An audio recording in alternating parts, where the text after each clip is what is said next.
Hi, Paula. Hey, hi.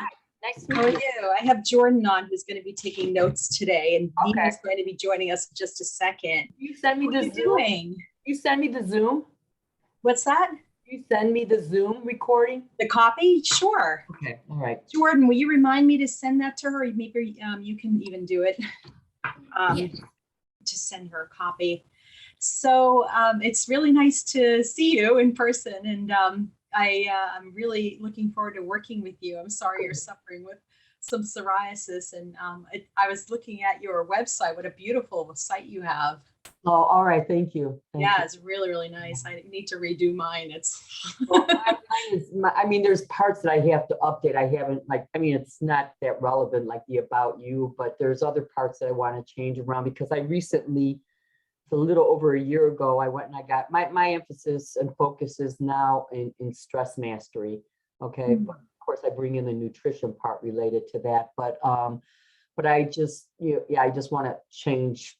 I just have to update it myself because it's a few years old as well. But yeah, thank you. looks really nice. So, so much to go through with you. Thanks for doing such a great job filling out that health history form. It really gave me a good idea of everything that's going on with you. And you have a ton of labs, which is really exciting to have right from the get-go. So I saw so much in there. So you can see how long I've been trying to work on this, and it just gets so frustrating. The fact that I'm on so many roads or paths, whatever you want to call it, and it just keeps growing on me. It's never cleared up ever since it started, and everything I've changed. And deleting, eliminating, all that stuff, and yeah. So I know that there's something that I'm just not targeting. Definitely. I see some things in here, and it's so great to have all that data because I think we can really hit the ground running here. But I have some clarifying questions on some of the things that you wrote. So let me just get that up on my screen really quickly. And for some reason with the stool test, I want to go through that with you. But I had a problem.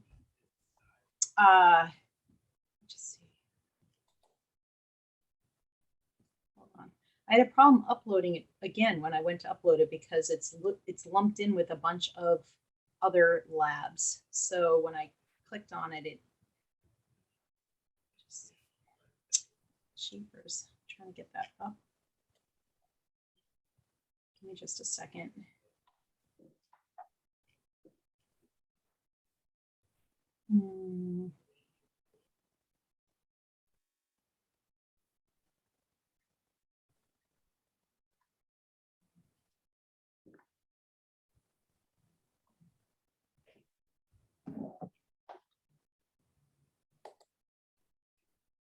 Oh no, here it is. Gosh. You use Practice Better, Paula? No, I got a little mastermind group that it's been going for quite a few years, and a couple of the girls were talking about it, and I have an idea of what it is, and Right. Yeah. So yeah. Sometimes it's hard to find things because everything's in a big list. But if you ever needed it, let me know because I have a 20% off coupon for the first 4 months. So Okay. All right. And anyone in your group who needs it, it's in my Facebook groups. But anyway, so let's talk about a few questions I have. So how long have you had the psoriasis? For quite a while. Tell me how long it's been. And well, I was first diagnosed when I was 26. And so that's like 20, 30, 40, 50, 60, 40 years ago. And then I went into remission on my own just because I changed my whole lifestyle on my own.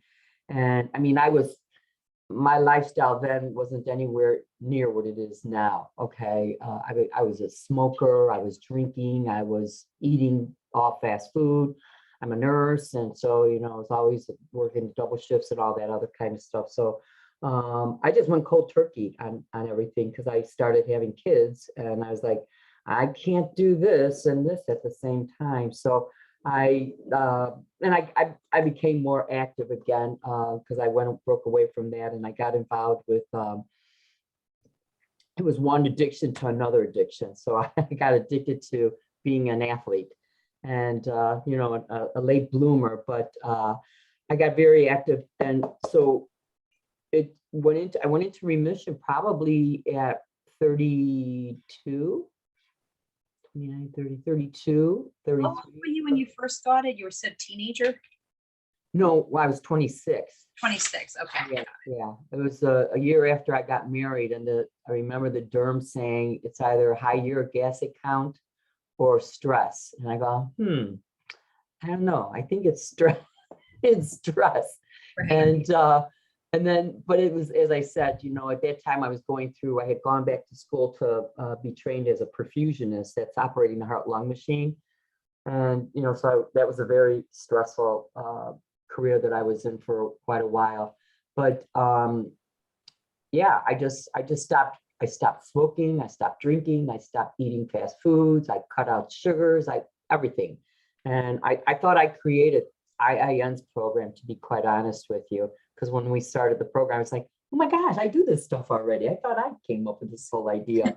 And but really I was just eating, a lot of vegetables. I wasn't doing smoothies back then, but And it came back. What age did it start again? came back. So I'm 67. It came back maybe at 60, 61, something like that. Yeah. And what's interesting about that is, oh, here's Nina. I want you to meet Nina as well. Nina is an Hi. MD by trade and also an IIN and SAFM graduate. So, Nice. so this is Paula. Anyway, so Nina, just to get you up to speed, she got psoriasis when she was 26. It went into remission after, cutting down her stress and eating properly and doing everything when she was 40. And now that she's 60, it's returned. And I was just going to say that what happens as we, go into menopause and our bones start to degrade a little bit, and bones tend to store toxins. So I know you have a history of smoking. You have a history of a lot of amalgam fillings in your mouth. How many did you have? How many amalgam Oh, I'm fillings? still going under stuff. I'm practically all of my upper teeth. I'm still going through procedures. That's why I have to go through another bout of antibiotics, which I'm not really happy about. But Wait, when did you have to take the antibiotics? probably he's got to put the implants in Oh, the implants, right? like next month or something like that. And he'll put me on antibiotics when he does that. Okay, so you're getting rid of the root canals is what you're doing with all those implants? No, I'm getting rid of, well, the teeth are dead. The nerves are dead. And so I'm getting rid of those and putting the implants in. But it was in my 30s that I went into remission, not my 40s. But I don't think I put down that I have osteopenia when you start mentioning bones. I can't remember if I put down I have Okay, I'm glad you mentioned that. Thank you. Yeah. And I do, yeah, another thing, but it doesn't bother me like it did back then. But I mean, I dropped a lot of weight. I was never overweight, but I went I'm 5'7", and I went down to like 112 pounds when I first did this whole protocol. And what started me, and it wasn't even the psoriasis that made it, it was that I had a high cholesterol at that time. And my father had undergone bypass surgery, and I was trying to connect the two, if it was something I could change on my own or if I was doomed. And that's when I went into dropping all the bad habits. Okay, so wait, so how old were you when you lost all that weight? 32. Okay. Yeah. And I was like 138 at that time. And I'm like, what, 142 or something. So I'm stable with my weight. Okay. Except that when I would drop down there, then all your, symptoms of dysmenorrhea or amenorrhea Right. came in. And I mean, I really looked anorexic. And then I was able to put it back on, and then I've sustained my weight pretty much, even through menopause and all that stuff. I never put on weight when I quit the smoking, because I became very active too. And I'm still, it's all relative, but I am very active for my age. So, so that's one thing that helps keep the weight down. But yeah, so I went into remission around 32, 33, and then started back up 61, something like that. I don't hear you.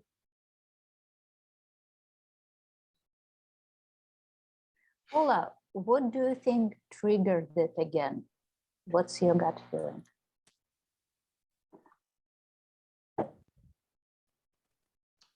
I'm thinking stress.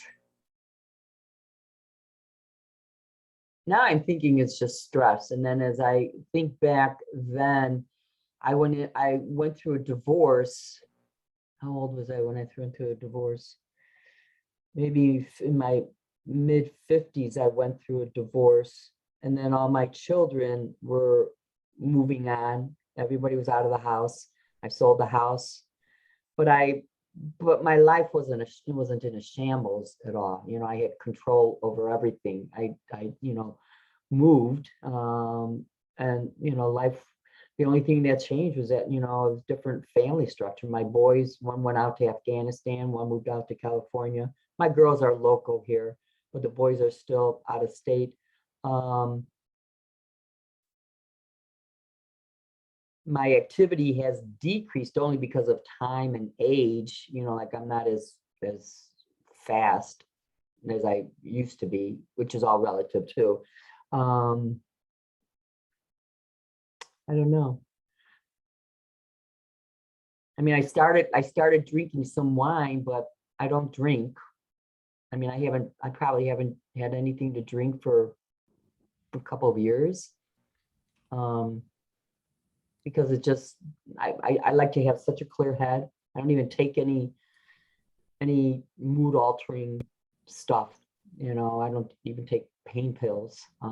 Nothing at all. So I don't know. Okay. Yeah. That's helpful. Can you hear me okay now with the mic? Yeah. Now Okay, good. Yeah. So you mentioned that you have a little postnasal drip and some, not sinus, but you mentioned, a little bit of sinus, little mucus. Are you still having dairy? Are you No, eating dairy? That's only current right now because I have two little toddlers that I take care of, and Okay. they're sick. They were Sniffles. sick last week, and so I have to nap with them, and they're both on each side of my bed, and they're coughing and everything. So I've got their cold right now.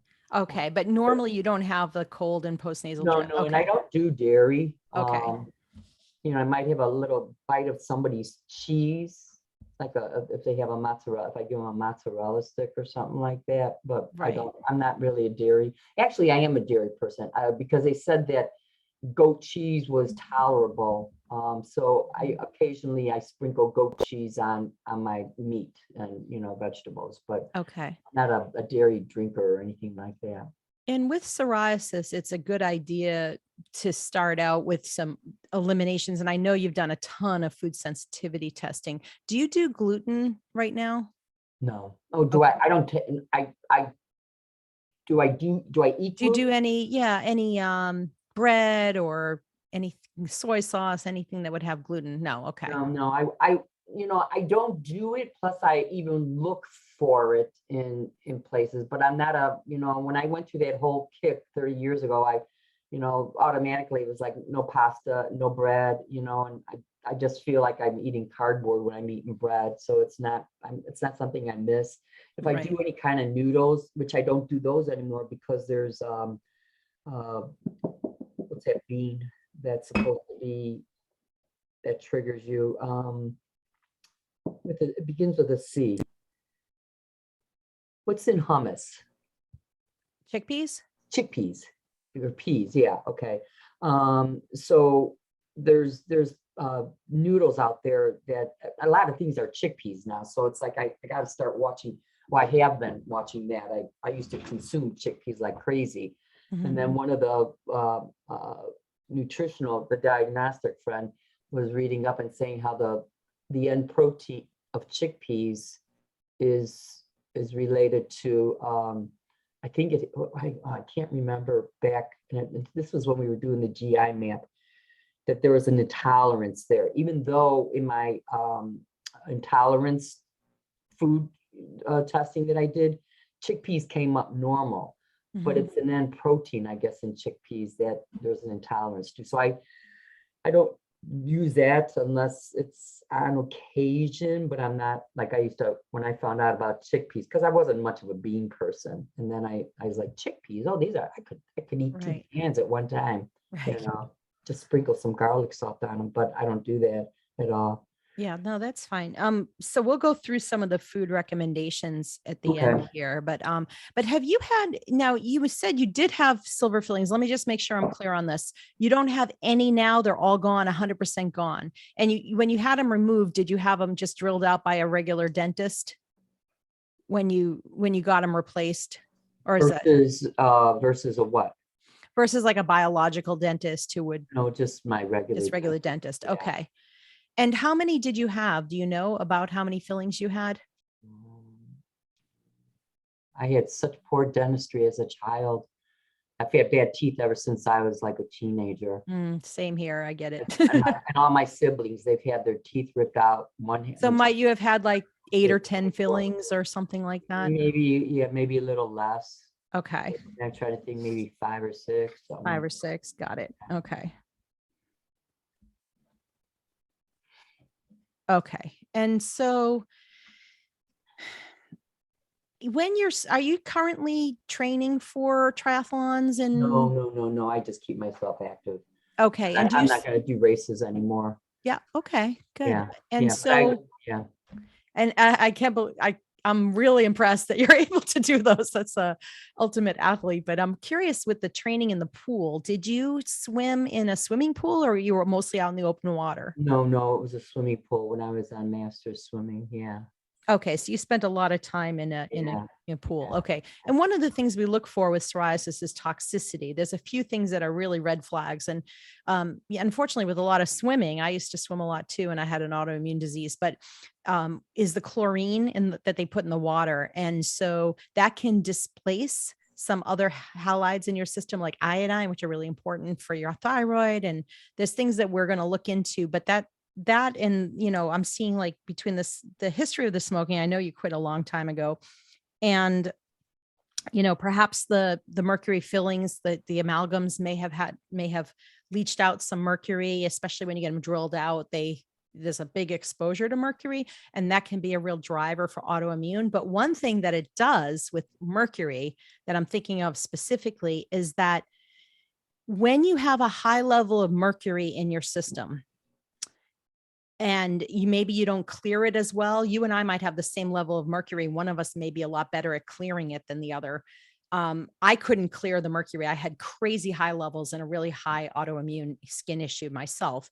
But what happens is your body forms a biofilm to protect you from the mercury because it doesn't want it hitting your organs, right? So it doesn't like to hang out in your organs. It usually hangs out in your bones. So as you get older and you're releasing some of the mercury into your system because of your bones degrade, you tend to, experience more autoimmune. So I think might be what's happening, but that biofilm is usually in the form of candida.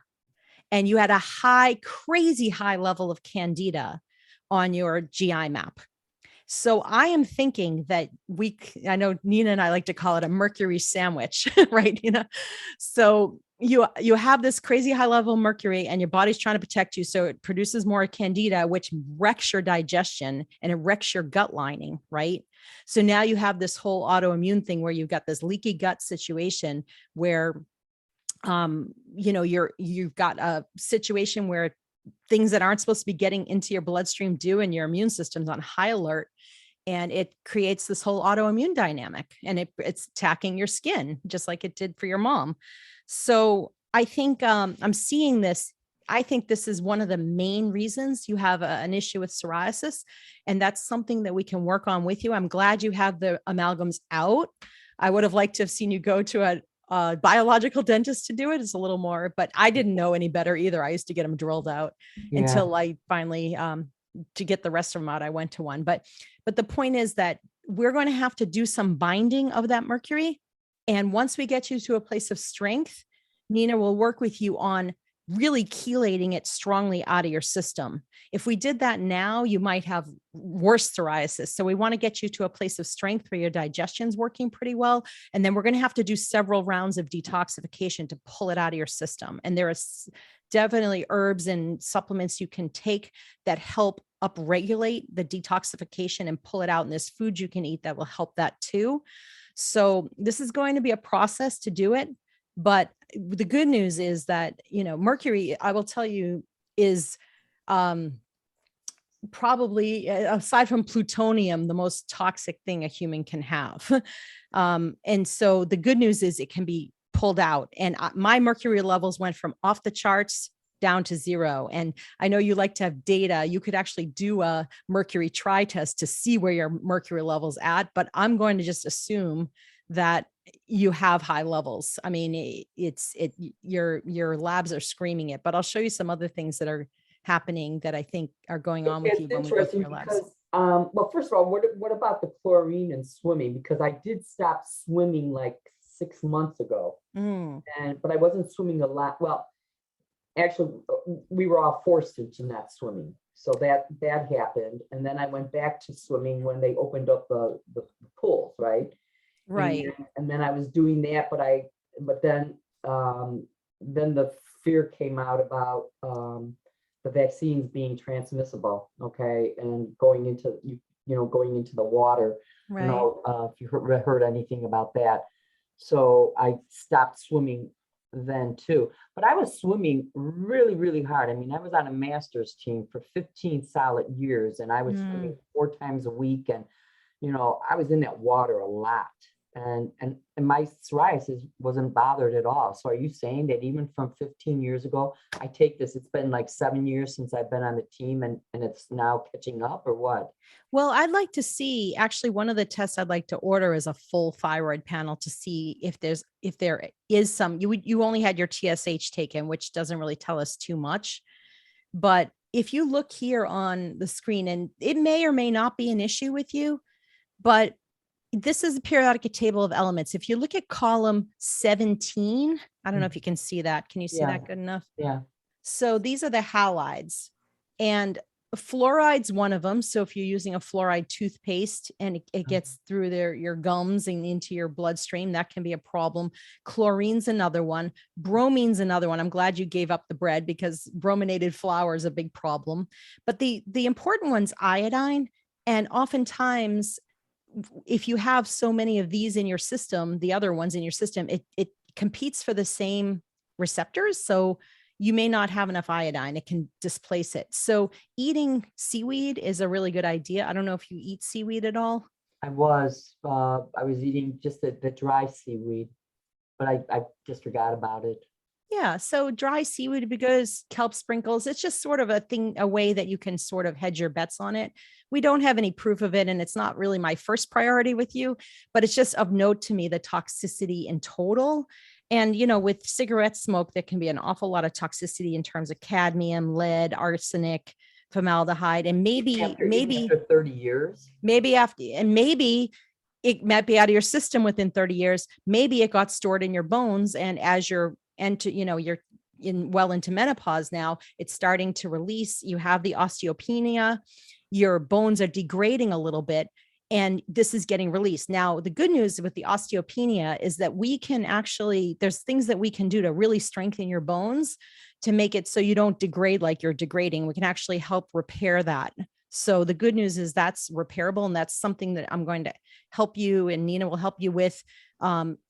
There's, aside from calcium, we want to be able to channel that calcium from your food into your bones.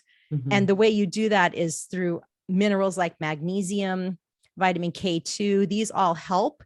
And then there's other minerals like strontium and boron that actually help to remineralize your bones, and they'll also strengthen your teeth, which is important for you, I know, because you had so many dental issues. I found I was still getting cavities until I started doing more minerals, and now I don't get cavities anymore.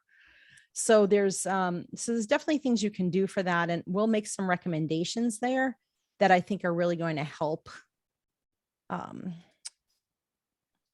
with your overall health.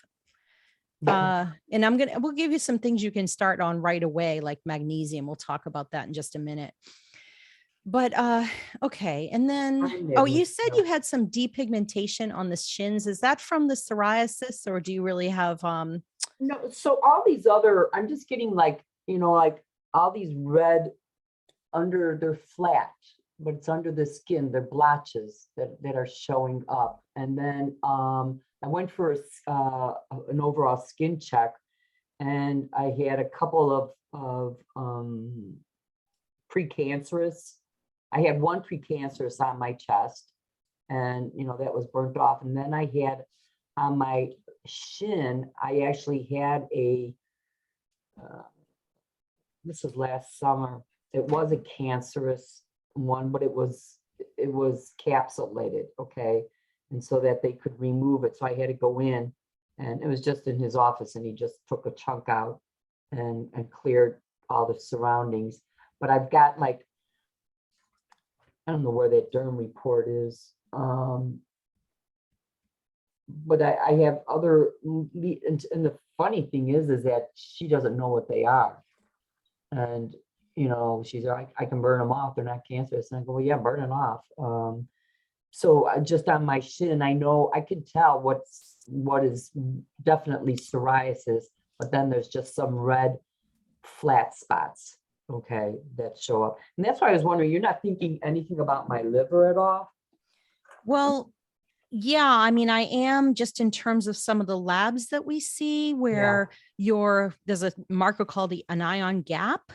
Yeah. And one of the top reasons that it's very low is liver or kidney dysfunction.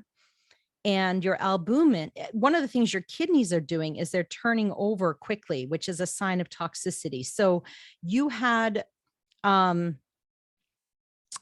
albumin was quite low.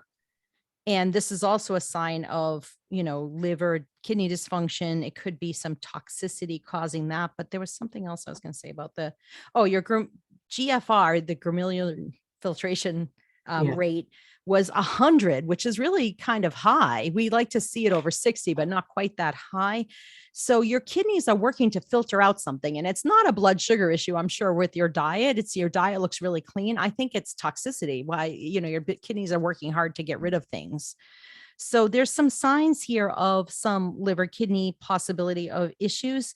I'm seeing in your labs, we'll talk about that in a minute, but the stomach acid, and we find this bile acids and pancreatic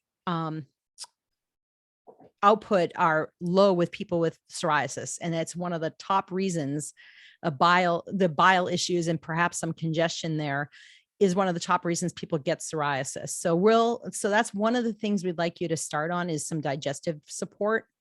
And I'm going to talk to you about all the recommendations kind of at the end, but I just want to kind of give you an overall view of everything that we're seeing here and kind of clarify some things with you as well. Paula, sorry, Jodi. No, go ahead, Nina. I wonder, why did you ask?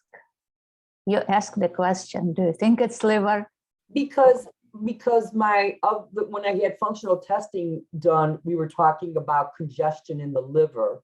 And then before I came to Jodi, I forget, who was that one woman that you said that does those video recordings?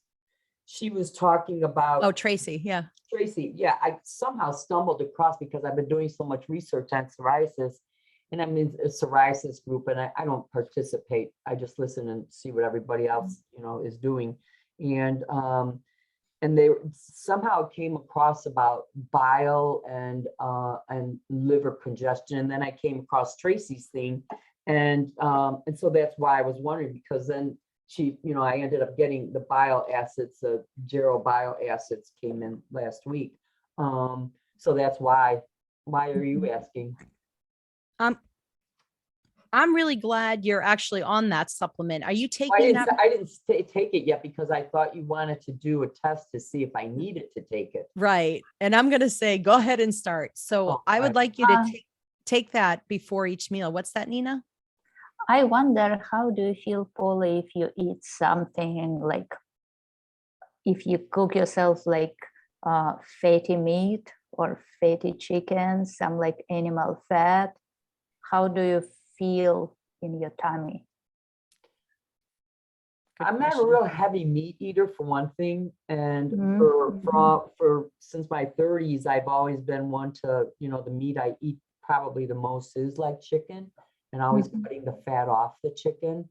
Mhm. So and I'm just not a real heavy meat eater. Red meat has never I used to work in the operating room, and so that made a big change on me to stop eating meat, because I was handed bones, and I could, when I would eat like off a chicken bone and I get a tendon caught in my tooth, or if I was eating ribs, I would think of the human ribs that I had in my Ooh. hand. So I got repulsed from eating meat. And even Ooh. sometimes when I'm eating chicken, I think of the chicken itself, and I stop eating, it's not to say I don't like the taste of it. I mean, I Gets emotional. yeah, I guess so. I guess so, and So that's you worked in that for how long? You worked in operating room? no, I did it several years. I worked as a scrub nurse, and then as a perfusionist. I did that for 13 years. So I don't know, a long time. Mm. Nina, that was a great question. I'm curious, how does fats feel to you? Do you feel like, do you get diarrhea from fats? Do you feel Well, what are you calling fats? Like, are your healthy fats, or are you talking about like the marble kind. fat off of meat? Any kind? any kind? No, because I have avocado, like in my smoothies, I've got avocados all the Okay. time. Yeah. I eat, coconut oil. What else? The nuts, I know which ones to stay away from. I just recently quit eating cashews because of the, alert about mold. And so I'm wondering if mold is playing a role in this. So I stopped eating the cashews, but otherwise it's pistachios and walnuts and pecans. If Okay. I go nuts, yeah. Yeah. Are you okay with eating them? If Pardon? if you eat a handful of nuts, how does it feel in your tummy? Nothing. I feel content. I don't really experience any. And even before I had that GI map, I was really surprised with the outcome, because the only symptom I was having that made me start to have the GI map was that I had fungus on my nails. Okay. And then when the GI map result came back, we were like, oh, well, that's why I've got fungus. It's because of candida. It's not because of going, to the salon to have my nails done, which I very, very rarely do. Very, very rarely. But so I'm not one with, the only time I had GI problems was when I was like in my teens, my latter teens. I had a lot of, and I was a young nurse in my early 20s. I had a lot of cramping, and I would put on Bentyl at that time. And then that just sort of went away on its own. But I don't have GI problems. I can poop once or twice a day, at least once, in the morning. Do Maybe those poops float, Paula? Do they generally float, or no, are they? actually mine is real smooth, because I have so much vegetables in me. I don't have to, they come out nice and smooth. And They smooth, but do they float or do they sink? um Do some of them float? no, I think they pretty much all go to the bottom. Okay. Yeah, I think they all, no, they're not floaters. Okay. If I have a real solid formed one, it goes to the bottom. And then, like, if I'm drinking a lot of smoothie, then it's a smoothie that's just coming out, and you can't tell, because it just Right. And it's coming out fully digested. You're not seeing any food in there, right? food particles like you would see corn or something like that. No, I just see green. I mean, Is it green in color, greenish yellow, or is it like a brown, more of a brown? no, it's more green. It depends on how, like I just had for breakfast, I just had some cold chicken and Brussels sprouts. So if I combine that and then this, a smoothie, then it'll be a mixture of brown and green. But if I'm just doing like smoothies and other smoothie drinks that I have, like your meals kind of thing, it'll come out just it's not even formed, okay? But it's not diarrhea. It's just a nice smooth poop. Okay.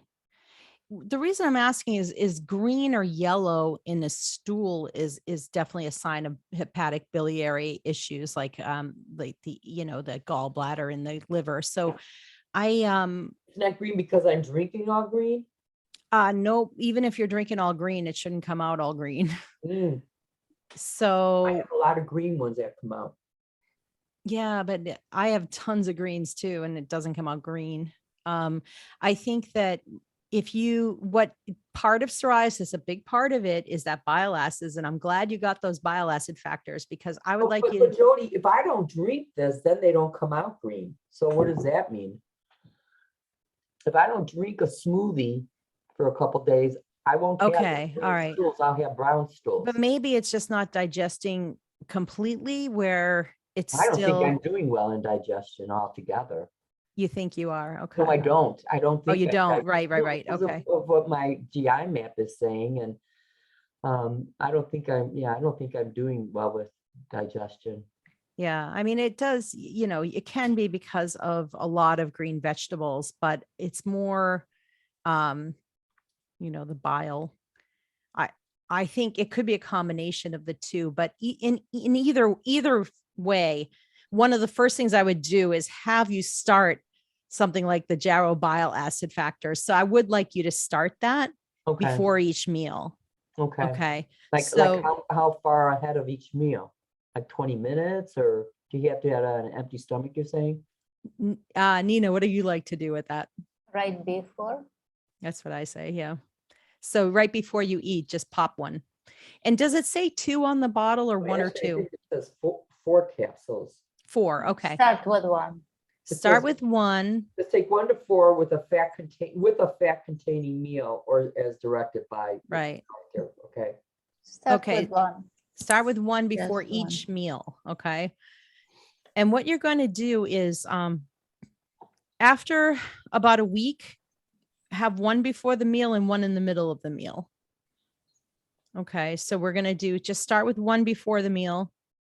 After a week, you're going to go with 1 before the meal and 1 in the middle of the meal. Okay. And see how it feels before you add one So more. how far before a meal? And I got to be honest with you, I'm not a meal person. I'm throughout the day. I eat.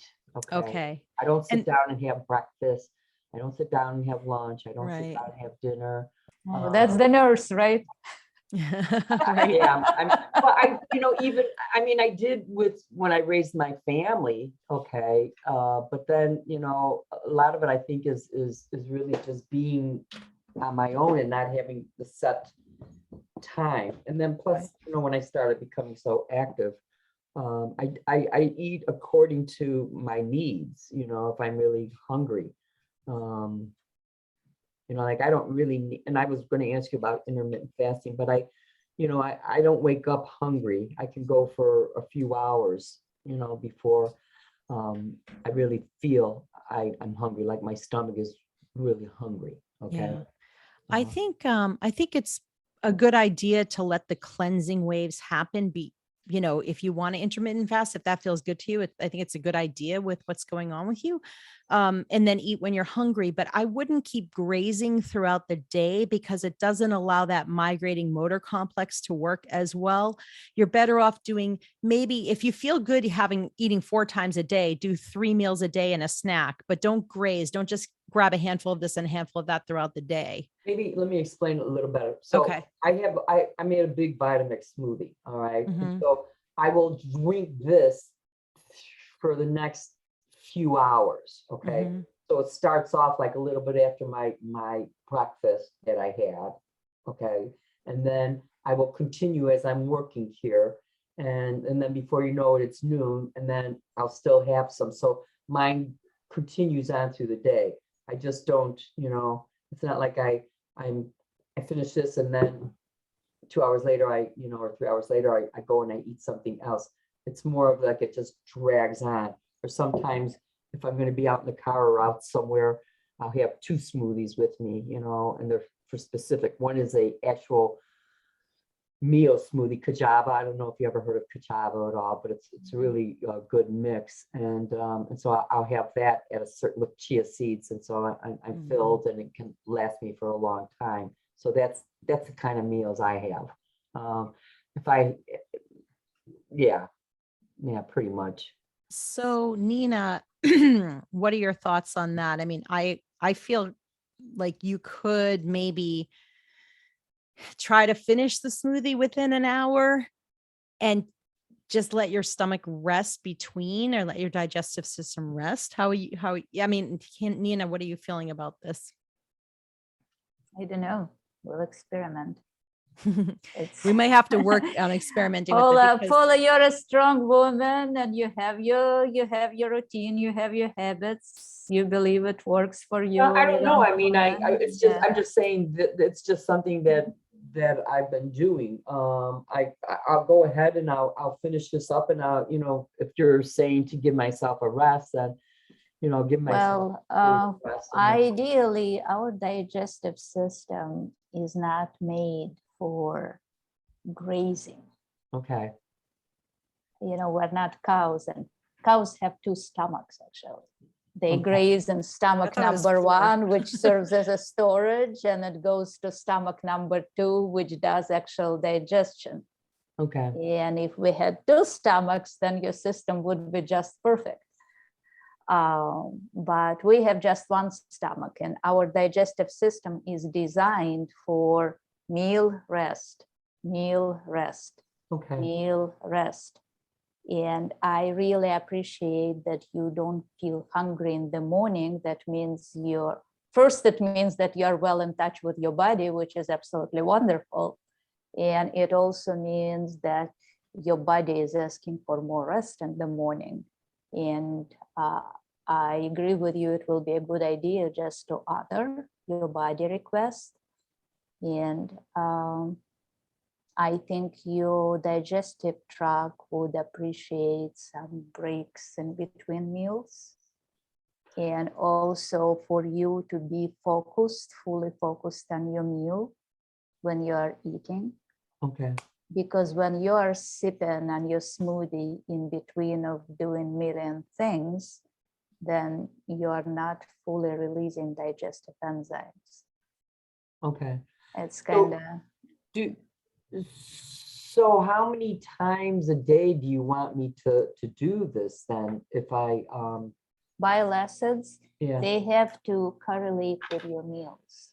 They have to So correlate are with you your saying meals. to have, so should I focus on trying to separate my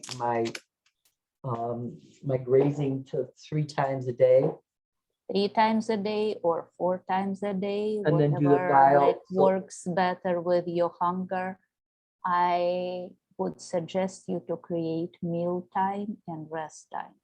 Okay. And correlate bile acids with your meal time to help your digestion.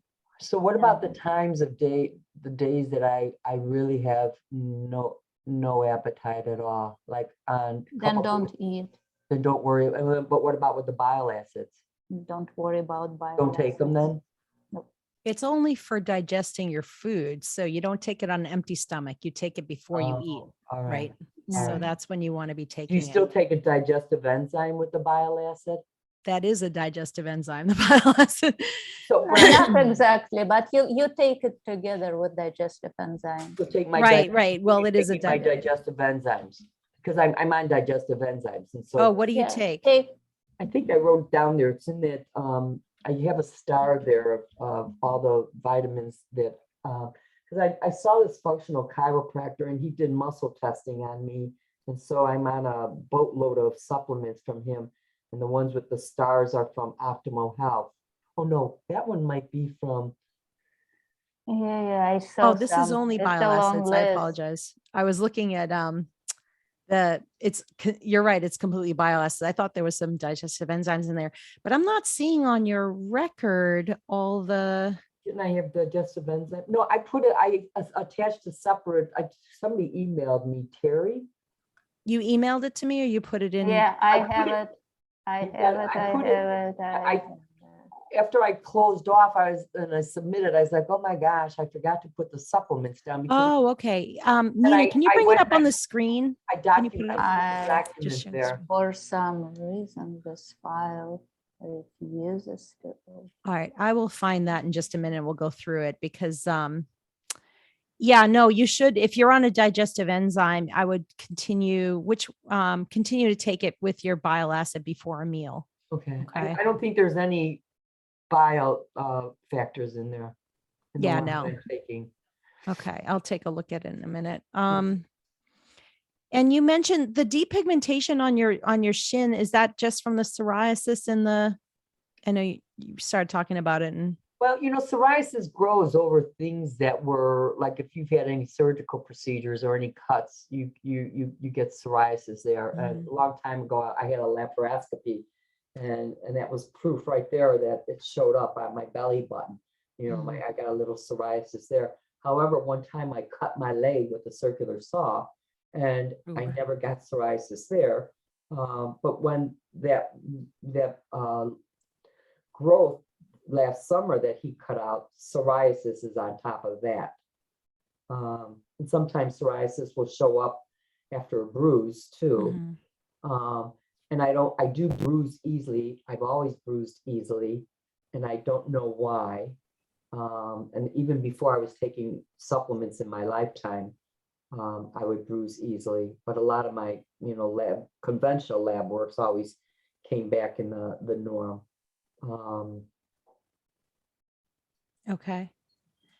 All right. I'm sorry, I missed that. Let's do silly practice better. I missed this list here. So you are on magnesium glycinate. What brand do you do? It's that optimal health system. So I've got a star there. Oh, I spelled functional wrong. But there's 2 stars, 2 asterisks, okay? And those are all the ones that are through optimal health systems. In case you wanted to look those up and see what I'm taking.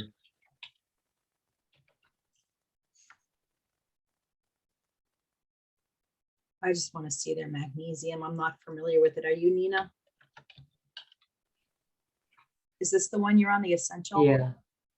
And then click learn more. Okay, let's just, Yeah, you could. so this is magnesium glycinate, 525 milligrams. It does have some rice flour in it. Okay. And is that bad? Well, for autoimmune for right now, we're going to talk a little bit about perhaps eliminating some grains. And that, rice is a grain. So that might be something we may want to switch. You're on resveratrol, vitamin C, D, and K2. That's a huge dose of vitamin D. You had your vitamin D taken recently? Yeah, I'm 60 something. Yeah. Okay. And and I had a functional lab result coming back that my D was just under norm. Okay. And so my conventional ones are sort of just in the norm with the functional one, but the serum D was abnormal, and I didn't understand that. And all I thought was, it's digestion. I don't know. Right. My selenium, I started that on my own because it was noted in one of my lab works that it was low. And then I read somewhere about selenium being an issue, having low selenium being an issue with psoriasis as well. It can be. It's certainly important for detoxification and for your thyroid, but I'm wondering is this an optimal health system? Yeah.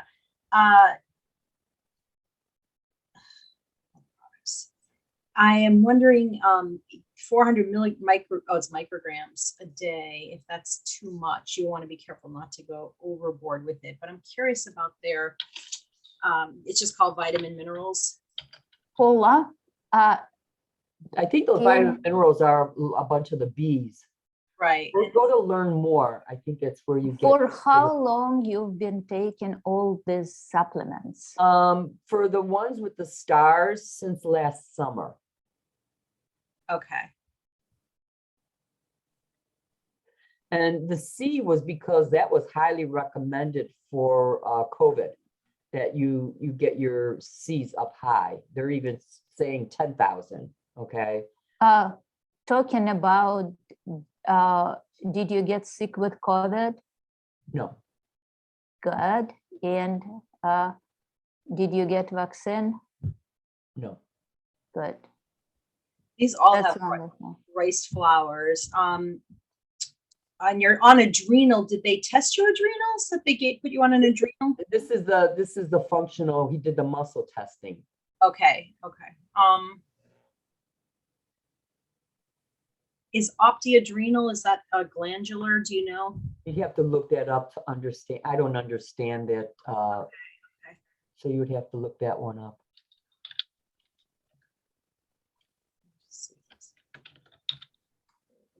Optiadrenal. Yeah. These are all whole forms of vitamins. It looks like it does have some adrenal gland in it, and spleen and thymus. This has an awful lot of, it is a glandular, this one. Mm-hmm. You know, I know there's different schools of thoughts on the muscle testing, but I like to look at lab work to see if it's needed, because if you're hyperadrenal for some reason, this could be something that may not be the right choice for you. Could be that your adrenals are a little bit low because of perhaps some overtraining in the past, things like that. But we may want to do some testing just to see. And I'm wondering, were you on these supplements when you had the lab work done? What lab work? Any of it from the 2002 lab work to any of. Just so from those last CMP, I was on these. Okay. I think the last 2 CMPs I was. Okay. Did I give you 2 CMPs? Yeah. Yeah. And so I started this in 21, summer of 21. So whatever dates are my labs. I know I did I did labs on my own. I mean, that's the only reason I see a physician is just to get orders. But when Quest came out, then I just started ordering my own. Okay, got it. Lucky you. Yeah. What? Lucky you. Oh, why you can't do that where you're at? Where are you? Jodi can. I cannot do in New York. Yeah. I'm in Massachusetts. I'm fine. And you can't do it through Quest? Well, you wouldn't use that anyway. There's restrictions in New York on a lot of labs. So Oh. So I mean, some of these are good, but the problem is a lot of them have rice in them.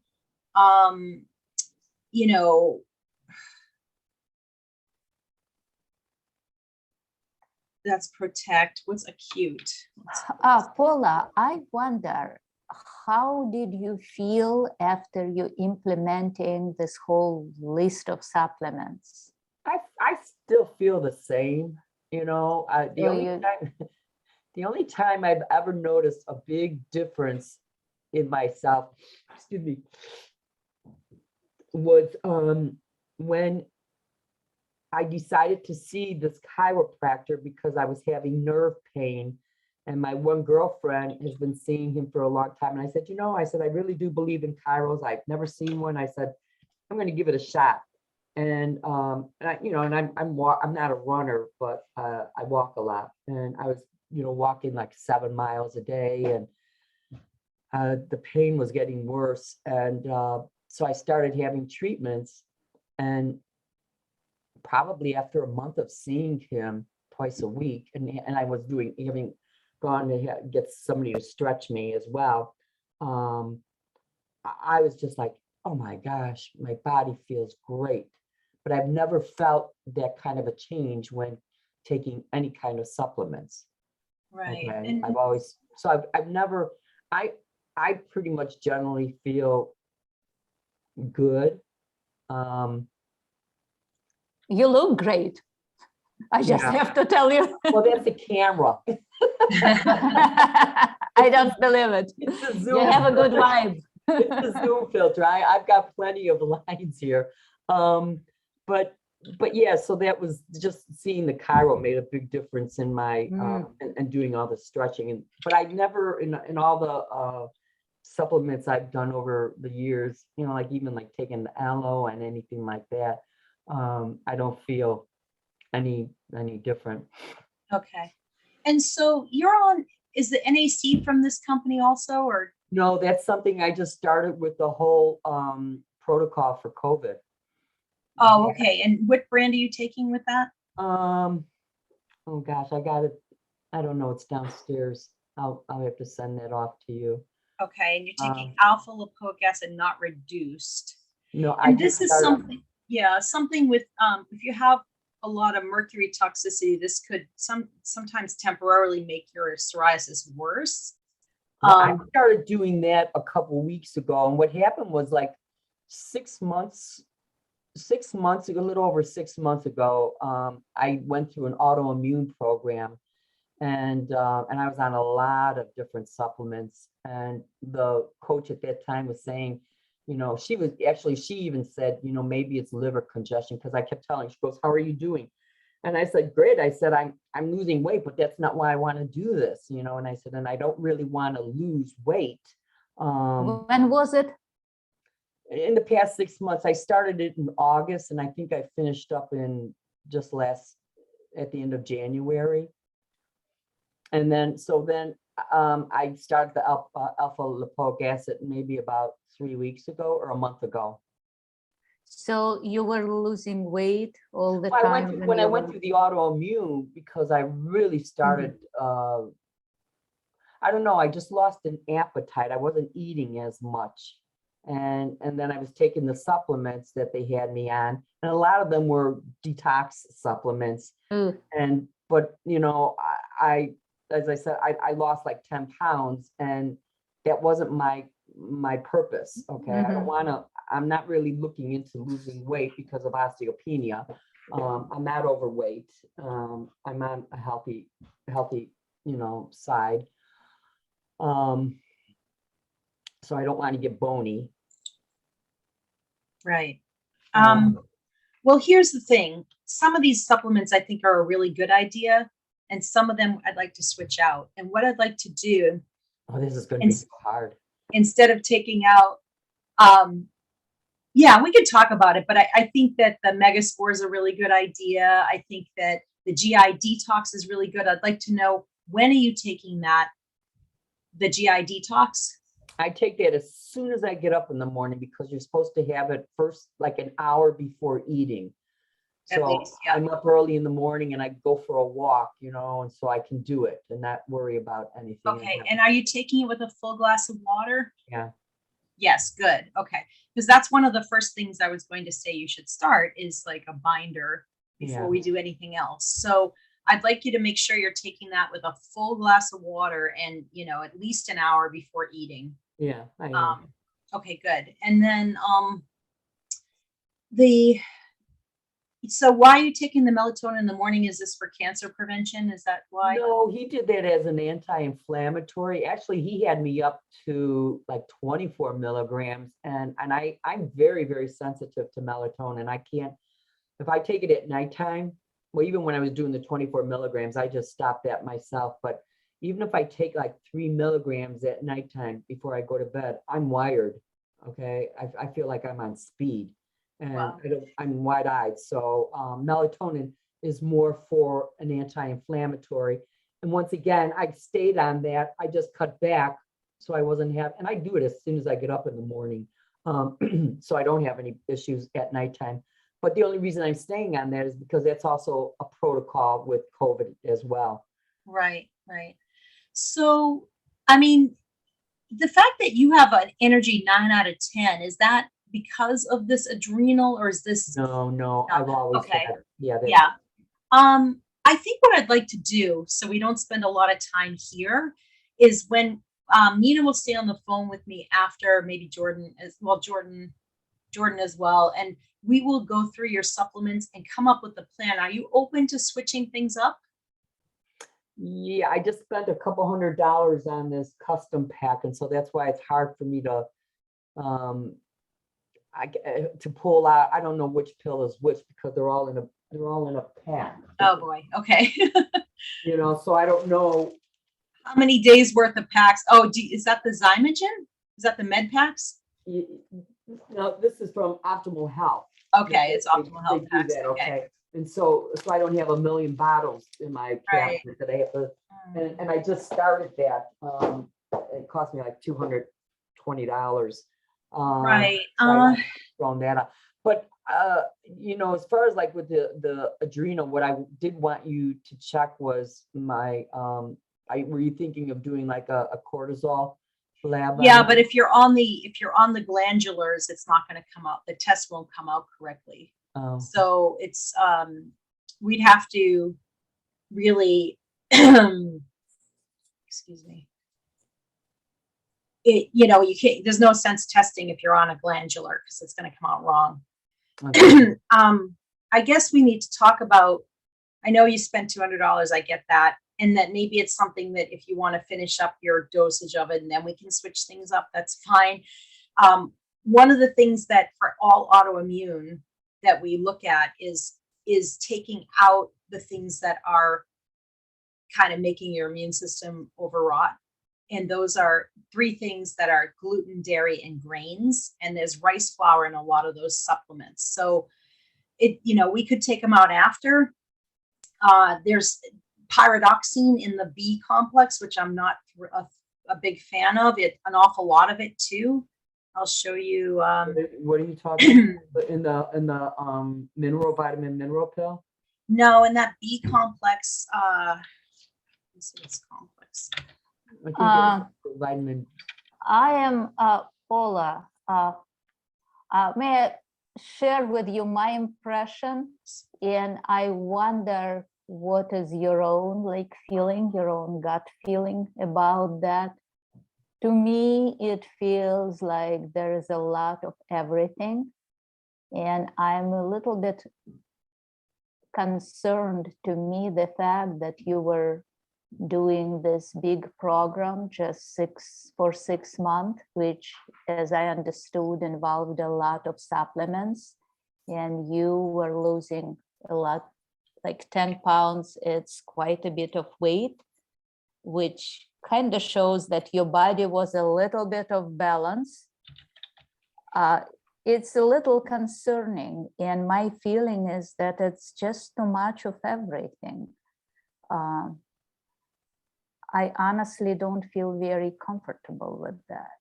Well, and I'm at that point myself, like, are you going to be adding more on? And I'm taking all these pills already. And it's like, which ones do I want to, what's really necessary for my body to, I know, it's like saying, we all know D so important. Okay. And, the C is important, and how much anti-inflammatories do people? It's too much. Yeah, It's how many a lot. anti-inflammatories do people need to be on? Everything is an anti-inflammatory that it seems like I'm on. Right. What's your feeling? Not your thinking, but your feeling. How do you feel about taking so many supplements? Well, I'm getting to the point that I'm causing something else to be going on that will show up 10 years from now or 5 years from now, because I was taking, I might be, but they're natural, so how would that be any different if you're eating real healthy food? That can you get toxic from eating healthy? That's a very good question. And the answer to your question is, what's the difference in between food and vitamins? When you are eating food, then all nutrients are in natural ratios. Like, you cannot get with food 8,000 IUs of vitamin D, and neither you cannot get those with sun. Your body is not designed to such a big amount. Right. And to Nina's point, a lot of vitamin D, Paula, yeah, is immunosuppressive, which may be a good idea in the short term with psoriasis, but there's definitely things we can do to balance this out. I'm not opposed to supplements. As a matter of fact, I'm a huge fan of it, but it seems like, I know I don't want to knock any other kind of practitioner, but they're taking, you're holding a bottle, and whether your arm goes down or up, it just seems to me like, I like to work with lab work in what the research has shown with psoriasis, rather than kind of relying on what, a No, muscle test. and that's why I'm here too. Right. But I do want to comment as far as like with the vitamin D, because you brought it up with autoimmune, is that Tracy had a talk a long time ago, a couple of years ago, and Right. saying that people with autoimmunes should have their Ds up in the like at up to 100. And then I started popping my vitamin D, and I got it up to 100. And then I went for my labs, and the nurse clinicians there, oh my God, she goes, stop taking vitamin D. And I go, no, I really believe that it should be up this high for people with autoimmune. And Right. she was very much against what I was doing, but yet, my whole attitude towards her was that she wasn't knowledgeable, okay, in this respect, because she. Right. I mean, was looking over at it 90 is like, really kind of straddling the line. But, Yeah. here's the thing. Some of these, like this supplement here has pyridoxine Mhm. and 20 milligrams. That's an awful lot of pyridoxine to be slamming down. I mean, there's just certain things that What is that from? that's a form of vitamin B6 that needs to be converted. We like to use pyridoxal 5-phosphate, P5P, and much less of it. Because, Nina, you want to explain? I also don't really like the folic acid in the form of Right. folic acid, which is not natural form of It's folate. not. Yeah. You're getting much more of this folate with your smoothies. Right. And Like yeah, all Nina's folate point. you need. This you're- having 500% of folic acid is actually, in clinical studies, have shown, I mean, I don't want to say like, could this be the reason why you have precancerous lesions? I don't know. I mean, that they found that it could be related to cancer, having that much of the folic acid. It's not a good thing. I mean, it's related more to colon cancer, but they found in recent studies issues with taking that much. So we like to do folate, which is found in your leafy greens. And if you wanted to do a B complex, we have a much better one that doesn't have the artificial forms and quite so much of it. I like that it has a methylated B. That's good. Did that come from the vitamin minerals? Is that the label from the vitamin minerals? That's from your OptiMethyl B that you're taking. My other concern here is when you do muscle testing, he tests each bottle separately. He doesn't test all this, 10 bottles. And we don't know how all these bottles work for your system together and how much your system is handling. I'm a little bit concerned about the amount, but again, I respect this other practitioner, and Well, I'm also, like I said, I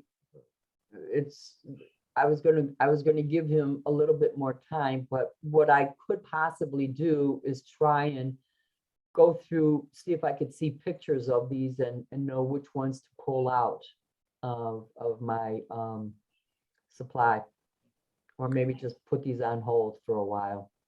And I just really, really believe that you are very well in touch with your body. Mhm. And what I'm noticing that you have your own kind of hesitation about taking all of the above. It's Mhm. also of note to me that you are not noticing any difference in the way you feel. Mhm. And as I said, it's of my concern that you were losing weight and losing appetite. That's actually my biggest concern, and it's a sign that your liver was overloaded. It's too much is not always, like more is not necessarily better. Right. Mhm. So I'm just sharing you my thoughts and feelings. No, I hear you, and I'm aligned with what you're saying. Okay, so it's so you're not hitting me with any any news that makes me think opposite. Otherwise, know, I would be. and I am sharing it with you just to check what is your own intuition about it, Yeah. if it resonates with you or not, because I'm sorry. Yeah, to Nina's point, it's, you know, if it's not, if you're not seeing any difference with your psoriasis, and granted, it takes time to see a difference, but there's things that we can do that are really going to be the most important things for you to do to reverse the psoriasis. So I just want to show you, because we're going to run out of time, and Nina can work with you individually with some of these details of how we're going to, you know, structure what we're working on with you and what resonates with you. But anyway, you can see some of these, you know, even the carbon dioxide. I think you had your CO2 was 31 at one point in one of the tests you did. This is the more recent one. It's a little bit high, and this is a sign of that low stomach acid. So I think taking digestive enzymes is a really good idea. Taking HCl perhaps might be a good idea for you. You mentioned a little bit of reflux and a little heartburn. I don't know if that's an issue every once in a while or. Yeah, I was told, and I just remembered that today, I was told that I do have, a long time ago, I took some antibiotics. I was put on an antibiotic because of a root canal.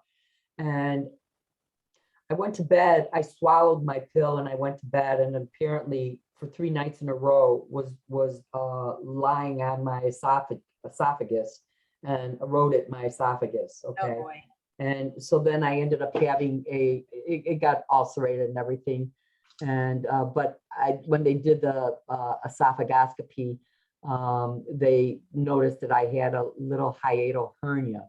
So, so I think that's where my like every once in a while, a little reflux comes in. Right. From that, but it's nothing that's with me and predictable or anything.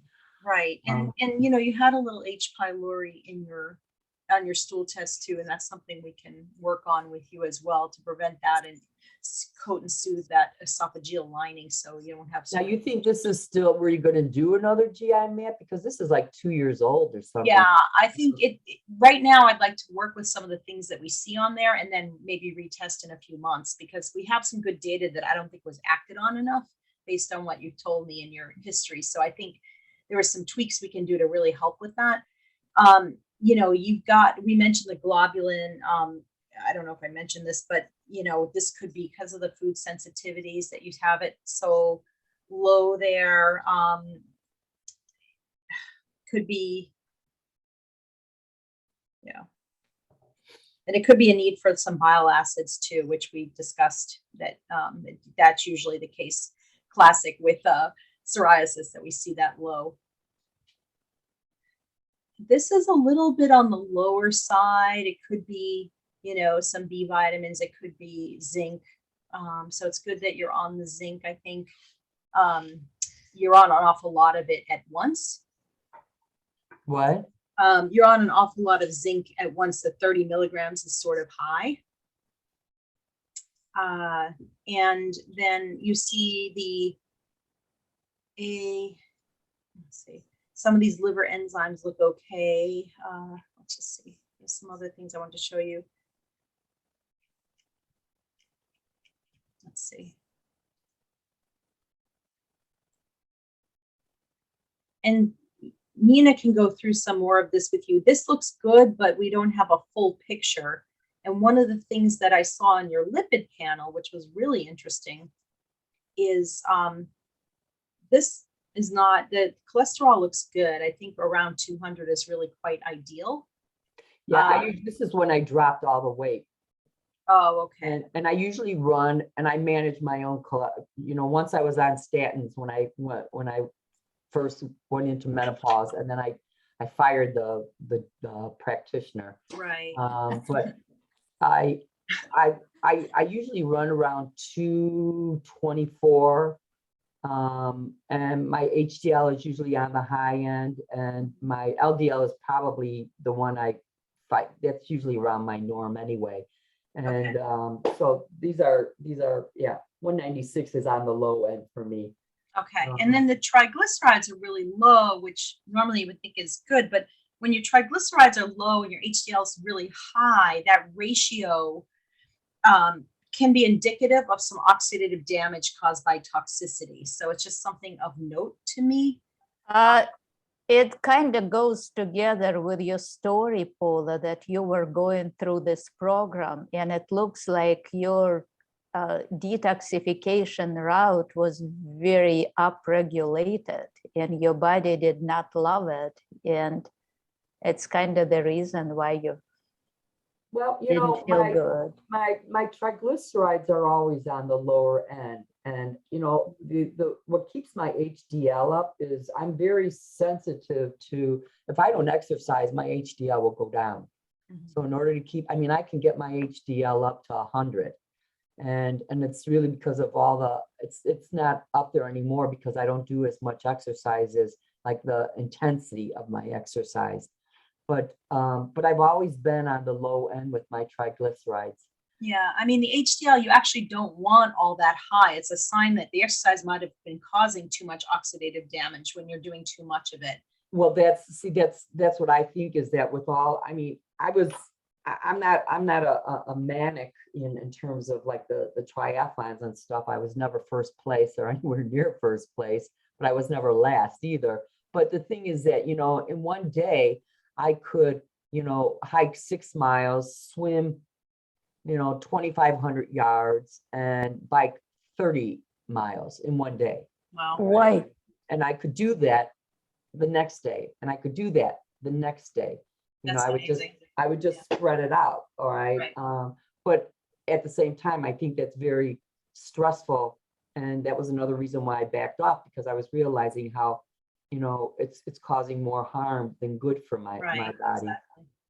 Well, let me just say this also, this LDL is high at 110, and that is usually a sign of a thyroid dysregulation. So I'd like to test, if that's okay with you, and do a full thyroid panel to see how much your thyroid is perhaps contributing to this whole kind of puzzle piece. There's a few more that were CMP. I know there's a few CMP markers here that were of note to us, and I That's think the older one. The big one, the neutrophils, you see this, and lymphocytes are almost the same number, and that's a sign that there's still something going on in your gut. I know you took the stool test a while back, and I know this is older test. Do we have a newer CMP? Yeah, there is a January CBC, of 2022. That's CBC. Do you see it? No, right there, right up there, up. It says CMP. This one January. here? Yeah, January. That's the CMP. I'm looking for a CBC. Oh, I thought you asked for CBC. No, I didn't have a CBC done in January. I just Okay, because that might be a good idea to get a more current one. But these are just some things of interest that, your monocytes are kind of on the higher side. This is some autoimmune, which isn't surprising with psoriasis. So we're going to look for that number to come down as we're working with you. Okay. And the neutrophils and lymphocytes to be more differentiated. We want more of a higher neutrophils and lower lymphocytes. So we'll work with you on that. And then I know you have a ton of other lab work, and I know some of it's not really as relevant right now. But it's interesting and of note to me, some of the markers, but I think, between I really want to bring up the GI map, and unfortunately when I click on that, other things come up. I don't know if the GI map is in here somewhere, because it says GI map and then you go in here and it's a zoomer. So I saw a GI map at one point. I'm not sure exactly where it is. But what we saw in there is, big picture, Paula, is we want to work on your digestion and absorption of nutrients. This is super important because, so that's why the bile acids are going to be super important. I think that you could continue to use the digestive enzymes. I'll have Nina take a look at the brand later on and make sure that it's a good brand that you're using. But just do that before your meals to make sure you're digesting. We also want to, address the Akkermansia. We're going to need some more prebiotic fiber like butyrate, and that's something that Nina can work with you on, because that number was so high. It was 1.25 times e to the 8, which is like crazy off the charts. So I think that more What lab was prebiotic that? fiber. I wish. Jodi, can I say something? Sure. Paula, you've been using Megaspore Biotic. You started using it after you did GI map test. Is that right? Yeah. I think Megaspore Biotic kind of corrected this situation. Jodi, that's my opinion. Yeah, no, I was going to say that was one of my recommendations. I would to not start. add more, and I'm glad you're using Megaspore. It's a great choice. I 100% on board I'm with. alternating between another one that I'll send off to you. Do I have your, will you give me your email address? You can then? put it right in your file on And then Practice go to Better, Nina, and Nina and will you'll send see it. To Nina, okay. Because So it- yeah, actually one of the recommendations we're going to make is for the Megaspore to bring that up. So that's good. The other thing that we wanted to help you with the osteopenia, I think, in, better choices of certain supplements. But I think the big issue here is that Candida, and Nina can work with you on bringing that down. And I don't know if we want to start on that yet, Nina, or what you want to wait on. No, I would love to do low and slow thing. Okay. And I actually would love to suggest you, Paula, to go back to chiropractic adjustments, because hiatal hernia is not innocent thing. And when you work with chiropractor helps you to have hiatal hernia on the right side. And the best form of exercise for you is rebounder. Oh, yeah. Simple thing like rebounder in the morning helps you to get your hiatal hernia in place, and it helps you to stimulate your lymph flow. Okay. So talk to the chiropractor specifically about the hiatal hernia, because they need to work on that. And that's the very beginning. It's very hard to rebalance how your GI, the health of your GI tract if you have hiatal hernia. Definitely. So and the fact that you felt 1,000,000 times better when you were working with chiropractor, actually. But I felt that only in terms of that the nerve pain was gone and my hips were so loosened up. That's what I mean, and feeling that I could push myself further in my exercise. Okay. Because I didn't have, that's how I meant I felt better. I see. Gut wise, I didn't notice anything at all. We're going to run out of time. So I just want to kind of go through maybe a few recommendations to start you on to get you some rapid relief. So you're already off gluten. Just make sure you're 100% without even a crumb. So not even like a little bite. And same with dairy. So those cheese sticks, maybe avoid those as well, because even though your Zoomers didn't really, well, it did flag some of the things. I think eggs as well, because your Zoomers, there are some other food sensitivities that Nina can go through with you, but the whey came up actually in your Zoomer as high. So, protein and milk. And so we really want you to avoid those, because they really contribute in a huge way to enhanced intestinal permeability or leaky gut. So I have whey in my protein powder. I can't have that? I would switch to a pea protein powder. Oh, all right. Vital Proteins is someone, I'm sorry, not Vital. Vega's okay. Nina, is there one from Zymogen or any of the ones that you, or Metagenics or anything that you would recommend? There is Prime Protein. It's. Do you email this to me? We sure will. We're going to send you some follow-up notes and some links. But like taking protein, which you tested high reactivity, probably not a good idea. Say that again. Oh, does P come up high? No, I was talking about whey. Yeah, the whey. Yeah, no, that's really not a good idea. And the cheese, butter, anything like that, I would avoid 100%. Okay. Even ghee, I would just stick with olive oil and avocado oil. And coconut oil is okay Coconut too. oil, absolutely. All right. All Those are right. really good choices. Sesame oil, Sesame, a little drizzling. mustard Sesame oil. drizzling. Okay.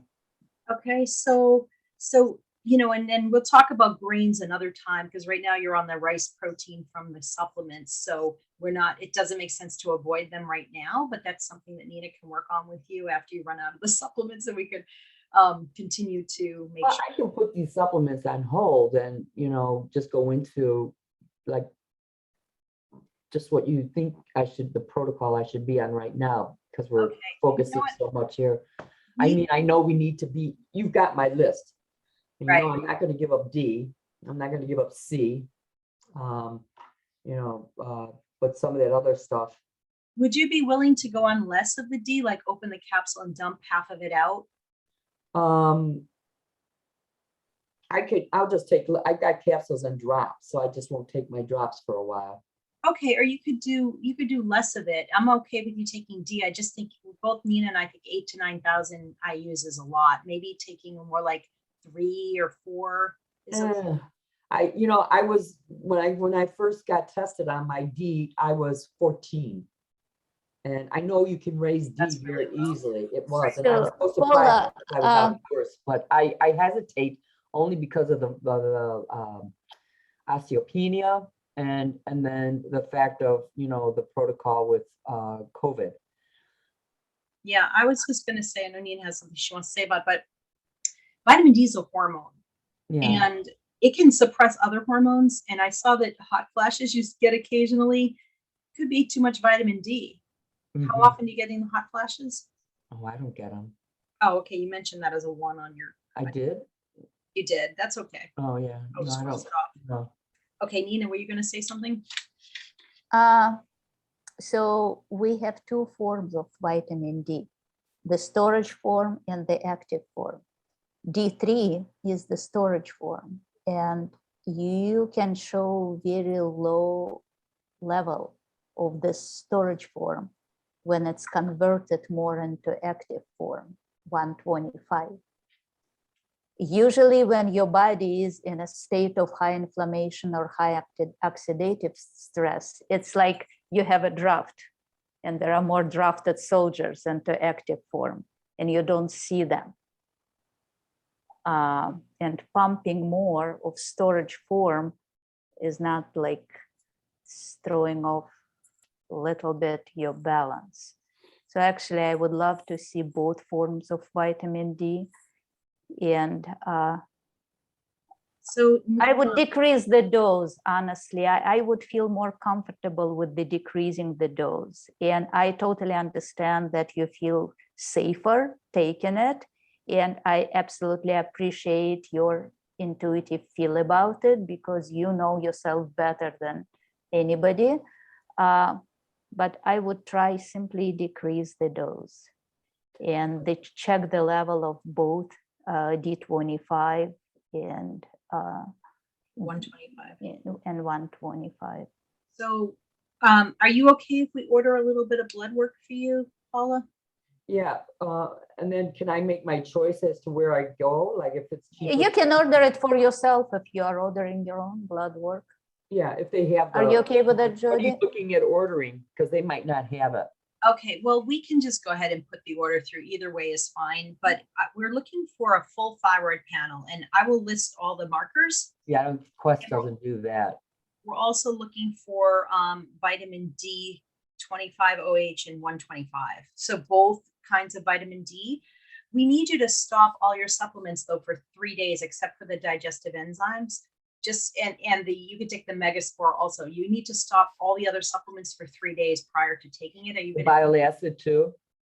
No, you could take the bile acids and you can take the digestive enzymes. You can take the Megaspore. But everything else, we'd like you to stop for just 3 days prior. Okay. Okay. Okay. Okay. And so we'll also do, I would like to see a recent, is it CBC we didn't have or CMP? There was one of them we didn't have recently. CBC was the last one I had was in June. Right. So I'd like to see a recent CMP. It's, So that was January. I did a CMP in January. oh, I'm sorry. No, it is a CBC. Yep, I see it now. We want a CBC, Jordan, and both kinds of vitamin D. Anything else that you'd like to see, Nina? No, not really.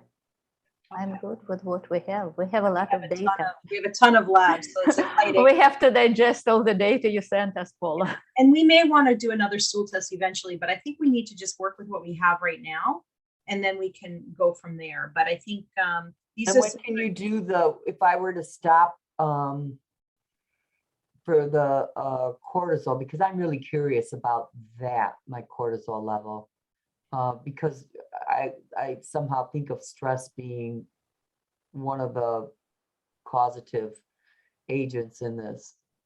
So Nina, how long does she have to be off the glandulars, in your opinion, before she we do a cortisol test? Honestly, I think that your body puts cortisol on exactly the level it needs, and your work on body work and your meditation and any work of stress relief is much more important than doing more labs. So If you really want to see where your hormones are, eventually we can run Dutch test for you. It will give you a very accurate picture of where your adrenals are and how is your estrogen progesterone ratio is. If you want to see that, And like your melatonin. ordering Dutch test is the best option. So, but that would really, that's not so significant for my psoriasis, is what you're sort of saying right now. What I'm saying is your hormones is mirror of your internal and external environment. Mm-hmm. And if your body is in the state of inflammation, that's your hormones will show that your body is in the state of inflammation. Mm-hmm. What is more important is to focus on decreasing inflammation, to focus on building your healthy microbiome and healthy digestion, and working on decreasing stress. I agree with you. I feel the same about high stress being a trigger. Okay. And there's nothing in terms of like the liver, my liver enzymes don't alert you to do anything, or like some they talk about doing, which I don't care to do, but enemas. No, I would suggest you to do castor oil liver packs, and that's what makes me thinking that it was too much of everything for you. It's just my feeling about it. Okay. Way too much upregulation. There is a reason why you came to us. Right, right. And that's my feeling, which I want to check with you. No, that's fine. That's fine. So what I'm hearing is that you're going to email me of what supplements you think I should be on right now. Yeah, I appreciate your minerals, but I would suggest you different form where all minerals are in the right ratio. It's Remag and Remite. Those are liquid forms. And I would like it better because all minerals compete with each other.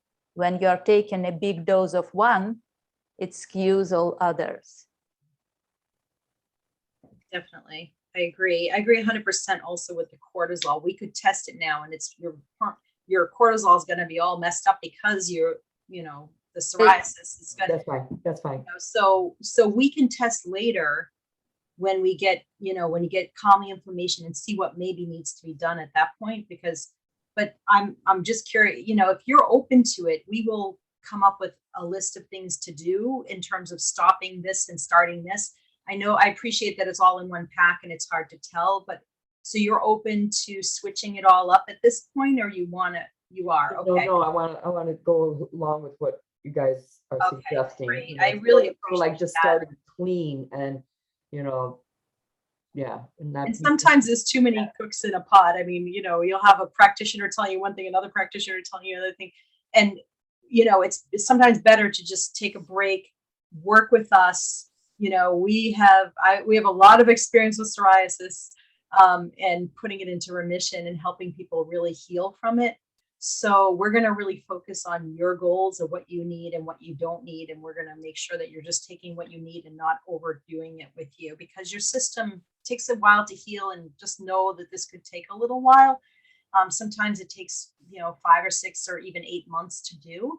You may not, after the first session, you can meet less frequently if you need, and we'll just continue to support you with it. But I think hopefully we're going to get you some really good results with this and get you feeling better. And I think you'll learn a lot along the way too. It's kind of fun. Yeah, yeah, no, I'm on board. I'm on board with that. So okay. I'll have we'll send you some follow-up notes. I'm gonna have Nina stay on with me just to make sure I don't have anything coming up right against this. Nina, you okay to stay on? Sure. Okay, and so we'll give you some recommendations. If you have any questions on it, you can, through Practice Better, just message Nina if you have any follow-up questions about this, because I know, you know, we're not going through all the recommendations with you, but just read them really carefully, because you want to make sure you're doing things right. If it says take half a capsule, you open up the capsule, you dump out half and reassemble, because we don't want to start you too quickly on any one thing. We want to ease you into it, make sure your body feels good. And if anything doesn't feel good, let us know. You want to start the supplements one supplement at a time, but try to do your blood work first. We'll send in a requisition for you to get it. And if you'd rather go through your insurance, you can request to get those labs through your insurance. This is, you know, we don't upcharge the labs. It's bare minimum charge on it. So it shouldn't be too much to. Okay, and then you didn't say anything about the quercetin, because that was a, not only is it a protocol for COVID, but Tracy had recommended. Yeah, I think quercetin is a really and good bile acid. idea. What brand? Quercetin is a good idea. Yes, I love I it. got Love through it, love full it, love it. script. What's that? I think it's through Claire Labs. Claire, yep, that's a good one. Or Yeah, who- so definitely stay on the quercetin. I think that's a really good idea. Okay. Agrees. So that's very anti-inflammatory, very good for psoriasis. But you've never heard any bad talk about it being bad for the kidneys, being on it long term, quercetin at all? No. Nothing at all? Okay. No, it's really actually a really beneficial supplement. Okay. Myself, I take it. It's good for anti-aging too. Yeah. I'm 97. You'd never know. All right, Paula, it's been really great. All right, same here. I'll have Nina and Jordan stay on with me, and we'll go through just a few course of action for you. Okay. Okay, and then as soon as you get done here, I want you to book your next 6 sessions with Nina. So 2 weeks from now, I'd like you to meet her again, and then set them up about every 2 to 3 weeks after that. So okay, but then if I decide to go less, there's no problem in canceling those off. As long as it's like 3 days in advance, right? Yeah. I mean, if I'm, yeah. Just don't cancel your sessions 15 minutes before. Oh, no. No, do you mean if you don't need that many sessions? If I'm only going to go once a month Yeah. or something like that. You can do once a month if you want. That's not a problem. You can do Yeah. it. It's probably best to meet a little more frequently in the beginning, just to make sure we got everything right and everything feels good, and then less frequently as you're going. That's Yeah. fine. Okay. And then so I will, before I'm going to go back to Better Practice and set that up. And then you're going to email me and with the lab work and the protocol. Yep, we're going to email you the lab work and everything that we're going to recommend in terms of supplements. So it might be hard for you to separate them where they're all in packs. So we might have to just start over and just put a hold on the others for now. But Who do you do your supplements through? I use 3 different dispensaries. Okay. Because there's no one brand that does everything right. Yeah, because I'm with Definitely a not. few myself, so that I could just go from there through my own platform. Okay. Okay, all right. Sounds good. All right. Well, you take care, Paula. thank Thanks you. so much. It's so Thank you, great to Nina. see you. Okay. Very nice to meet with you, Same Paula. here. I'll talk with you then. Thank you. Have a good one. Bye-bye.